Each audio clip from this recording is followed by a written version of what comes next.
Les patients qui viennent consulter pour une chirurgie des fesses viennent pour deux raisons principales, soit pour des fesses tombantes, soit pour une augmentation de volume des fesses. Dans certains cas, bien sûr, la demande peut être combinée. Il peut s'agir à la fois de fesses qui tombent et qui ont besoin d'avoir leur volume augmenté. Alors pour réaliser un lifting des fesses, on va devoir réaliser des cicatrices qui vont permettre de retirer de la peau en excès. La position des cicatrices est située à la partie supérieure des fesses, puisqu'on doit lifter les fesses du bas vers le haut. Leur position exacte varie un petit peu d'un patient à l'autre en fonction de l'importance de la chute des fesses. Pour augmenter le volume des fesses, il y a deux grandes techniques principales, soit ce qu'on appelle le lipofilling, la réinjection de graisse du patient, qu'on va prélever par liposuction, purifier et réinjecter au niveau des fesses, soit la mise en place de prothèses de fesses. Le lipofilling s'adresse à des patients qui ont des excès de graisse qui pourraient être des indications de liposuction, puisque la graisse qu'on réinjecte dans les fesses doit provenir du même patient.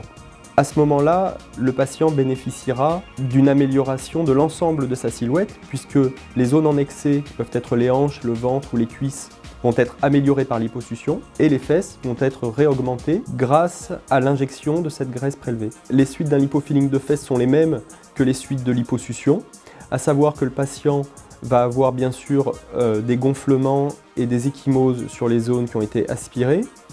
Il va devoir porter un vêtement de compression sur ces zones-là pendant 1 mois, jour et nuit, qu'il pourra retirer bien sûr pour prendre les douches. Il y aura des petites incisions couvertes par un pansement imperméable pendant une dizaine de jours avec des fils résorbables. Les douleurs seront modérées à intenses les premiers jours et rapidement elles seront très supportables au bout de 5 à 6 jours.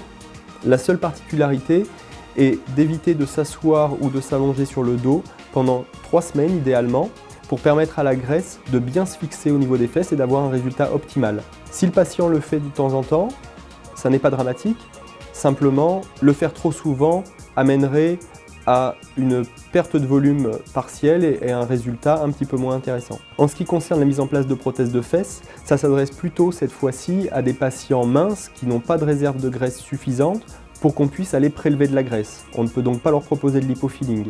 À ce moment-là, on choisit de mettre en place un implant fessier. Un des avantages de l'implant fessier est qu'on va pouvoir choisir son volume. Pour ce type d'intervention, il faut prévoir bien entendu une anesthésie générale et une hospitalisation qui varie de 2 à 3 jours. La vérité sur cette chirurgie est qu'elle peut faire un peu plus mal qu'une chirurgie des seins. Il y a une contrainte qui est réelle, qui est de ne pas s'asseoir et de ne pas s'allonger sur le dos pendant 3 semaines après l'intervention pour éviter une ouverture de la cicatrice. Parfois, on peut observer des retards de cicatrisation au niveau de la cicatrice qui conduisent la patiente à bénéficier de soins infirmiers pendant plusieurs semaines avant que le problème soit réglé. C'est donc une chirurgie qui est un peu plus compliquée, mais si elle est bien maîtrisée, elle se déroule dans de bonnes conditions et les patients sont satisfaits. Les résultats peuvent être naturels si on reste raisonnable dans le volume de prothèse qui est choisi. Les prothèses sont bien dissimulées. Les patients peuvent reprendre des activités sportives normales, notamment au niveau des muscles fessiers, ce qui est même recommandé pour entretenir un bon résultat.